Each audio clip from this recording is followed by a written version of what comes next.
Study IQ IAS, अब तैयारी हुई अफोर्डेबल।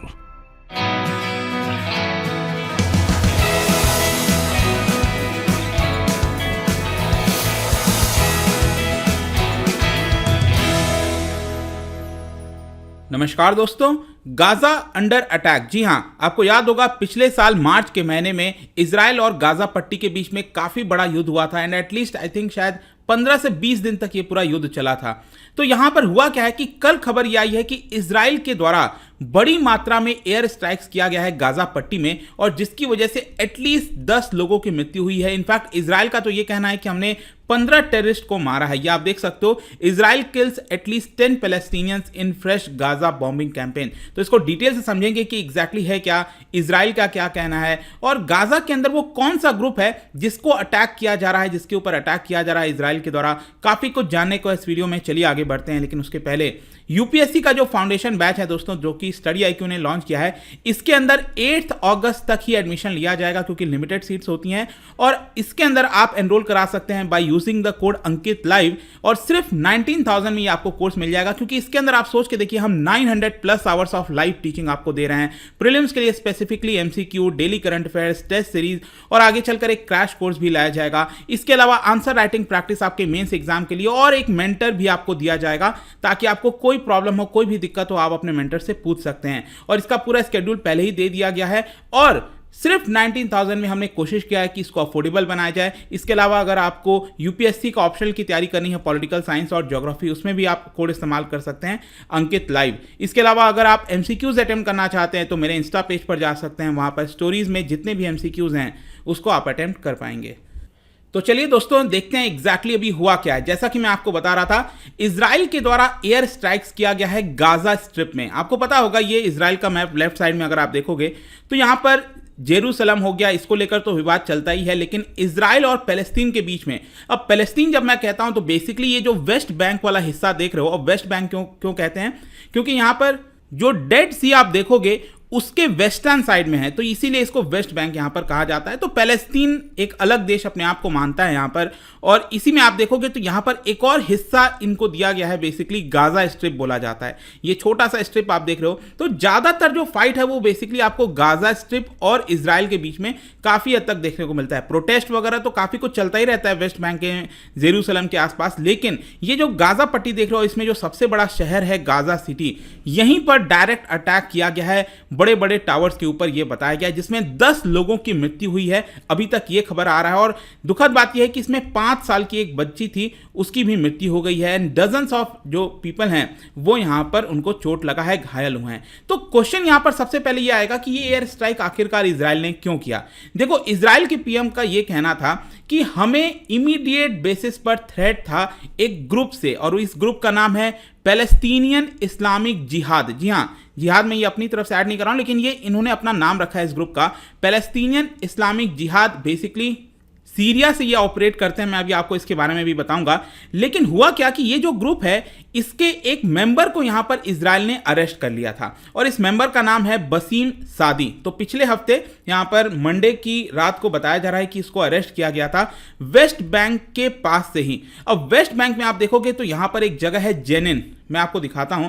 ये अगर आप वेस्ट बैंक देख रहे हो तो इसका राइट साइड में हिस्सा मैंने लगाया है, इसके एकदम नदन साइड में आप देखो, ये डिस्ट्रिक्ट बोला जाता है जेनिन डिस्ट्रिक्ट, ठीक है, ये वेस्ट बैंक का हिस्सा है। तो यहां पर जेनिन से जो है कुछ लोगों को अरेस्ट किया गया बताया जा रहा है और इसी को देखते हुए यहां पर इजराइल का कहना था कि हमें यहां पर खतरा हो रहा था कि अरेस्ट करने के बाद, बसीम सादी को अरेस्ट करने के बाद, जो ये ग्रुप है PIJ, वो हमारे ऊपर अटैक करने वाला है, इजराइलीज के ऊपर अटैक करने वाला है। अब यहां पर एक और चीज ये है कि इजराइल ने आरोप ये लगाया है कि ये जो ग्रुप है और पैलेस्तीन के अंदर यहां पर जो लोग रह रहे हैं, उन्होंने लगातार इजराइलीज के ऊपर अटैक किया, जिसकी वजह से 17 इजराइलीज और 2 यूक्रेनियंस वो मारे गए हैं। बेसिकली यहां पर जो कुछ लोग रह रहे हैं वेस्ट बैंक के अंदर, पैलेस्तीन और ये जो ग्रुप है, उन्होंने इजराइल के ऊपर अटैक किया, जिसमें 17 लोगों की मृत्यु हो गई और 2 यूक्रेनियंस भी मारे गए। और बताया जा रहा है कि 2 व्यक्ति यहां पर जेनिन से ही रिलेटेड थे, तो वहीं से उनको उठाकर अरेस्ट कर लिया इजराइल ने। फिर इजराइल का कहना था कि जब हमने ये अरेस्ट किया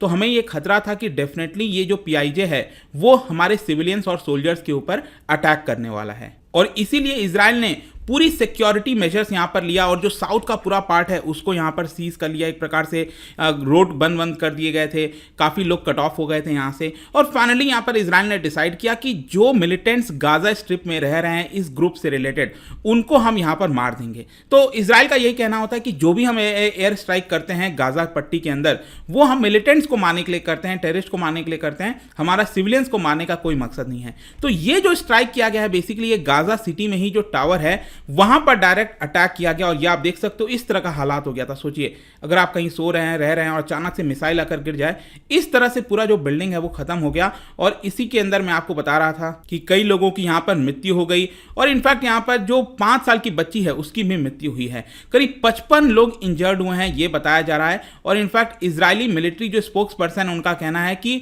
हम तो सोच रहे थे कि 15 मिलिटेंट्स यहां पर मारे गए हैं। और इसके अलावा जो इंटीरियर मिनिस्टर है इजराइल के, उनका कहना है कि ये जो पूरा अटैक चल रहा है इसमें कुछ और समय लग सकता है, उधर से रिटेलिएशन आएगा, फिर हम और अटैक करेंगे, तो ये थोड़ा सा लेंदी हो सकता है। तो मुझे तो इस बार का यही डर था कि जब मैं कल सोशल मीडिया देख रहा था, स्पेशली ट्विटर में, यहां पर बार बार हैशटैग चल रहा था गाजा अंडर अटैक, तो मुझे समझ नहीं आया एग्जैक्टली है क्या। तब मैंने इसके बारे में सर्च किया, तब पता चला कि कल रात को ये सारी दुर्घटना हुई है, चीजें हुई हैं, तो इसीलिए मैं आपको यहां पर बताना चाहता था। लेकिन जैसे ही एयर स्ट्राइक किया गया इजराइल के द्वारा, उसी के रिटेलिएशन में यह भी बताया जा रहा है कि ये जो ग्रुप है PIJ, उन्होंने 100 रॉकेट्स लॉन्च कर दिए इजराइल के ऊपर। अब आपको पता है इजराइल के पास एक सिस्टम है, डिफेंस सिस्टम है, जिसका नाम है Iron Dome missile defence shield, जिसके माध्यम से जो भी रॉकेट उनकी तरफ आता है वो उसको हवा में ही खत्म कर देते हैं। तो कई सारे सायरन्स बजने लगे थे कल रात को ही और इस तरह की पूरी दुर्घटना देखने को मिल रही थी। लेकिन यहां पर एक इंटरेस्टिंग चीज मैं आपको यह भी बताता हूं कि ये जो ग्रुप है पैलेस्टीनियन इस्लामिक जिहाद, ये जो ग्रुप है, ये बताया जाता है कि इसका लिंक ईरान की तरफ से। अब आपको पता ही होगा ईरान और इजराइल में बिल्कुल भी नहीं बनती है, तो ईरान एक प्रकार से ये जो ग्रुप है उनको सपोर्ट करता है। और इस ग्रुप का हेडक्वार्टर बताया जाता है कि सीरिया की जो कैपिटल है दमास्कस, वहां पर आपको देखने को मिलेगा। And it is one of the strongest militant groups in Gaza पट्टी।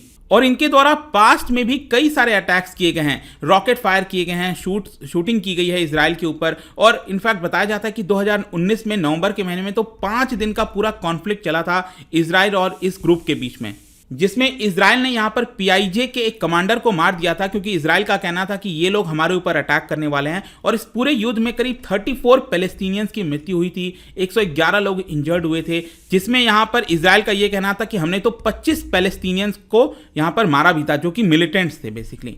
तो अब देखना होगा आगे क्या होता है। लेकिन कंक्लूजन देखो अभी हुआ क्या है कि जब ये मैं देख रहा था तो इसमें इजराइल ने करीब 25,000 जो रिजर्व ट्रूप्स हैं अपने, उसको एक्टिवेट कर दिया है। तो ये थोड़ी सी चिंता की बात है। यहां पर जो इजराइल के प्राइम मिनिस्टर याइर लापिड हैं, ऑब्वियसली आपको पता होगा इनकी सरकार अब जाने वाली है, दूसरे एक इलेक्शन होगा, फिर नई सरकार बनेगी। तो याइर लापिड ने यहाँ पर टेलीवाइज्ड एड्रेस किया और ये कहा कि हम जीरो टॉलरेंस रखेंगे और कोई भी अटैक किया जाएगा अगर हमारे ऊपर, तो हम वापस से यहाँ पर रिटेलिएट करेंगे। तो देखते हैं कि ये आखिरकार यहीं पर स्टॉप होता है कि ये युद्ध आगे भी बढ़ेगा। लेकिन इसके बारे में सब कुछ आपको जानने को मिल गया होगा। जाने से पहले एक इंटरेस्टिंग क्वेश्चन, क्योंकि हम डिफेंस वगैरह की बात कर रहे हैं, क्या आप बता सकते हो कि अभी इंडियन आर्मी ने रिसेंटली जो है मल्टीनेशनल पीस कीपिंग एक्सरसाइज में हिस्सा लिया था, जिसका नाम है मतलब एक्सरसाइज खान क्वेस्ट 2022। ये कौन से देश में हुआ था ये आपको बताना है। इसका राइट आंसर आपको पता ही है, मेरे इंस्टाग्राम पर तो मिलेगा ही, वहां पर अगर आप नहीं हो कोई बात नहीं, टेलीग्राम से भी ले सकते हैं इसका सही उत्तर। मैं कई सारे जो MCQs है वो यहाँ पर स्टोरीज में डालता रहता हूँ। बाकी अगर आपको PDF चाहिए तो टेलीग्राम पर आइए, अलग अलग सोशल मीडिया पर आप जुड़ पाओगे। और जैसा मैंने बताया UPSC की तैयारी अब आप कर सकते हो दोस्तों, क्योंकि बहुत ही अफोर्डेबल हमारे द्वारा कोशिश किया गया इस कोर्स को बनाने के लिए। सभी लोगों ने बहुत मेहनत की है। Use this code Ankit live, ताकि हमारा जो प्राइस है आपका वो आपको सिर्फ 19,000 में मिल जाएगा। आई होप कि वीडियो आपको पसंद आया होगा। मिलता हूं आपसे next time. Till then, thank you very much, see you soon. Study IQ IAS, अब तैयारी हुई अफोर्डेबल।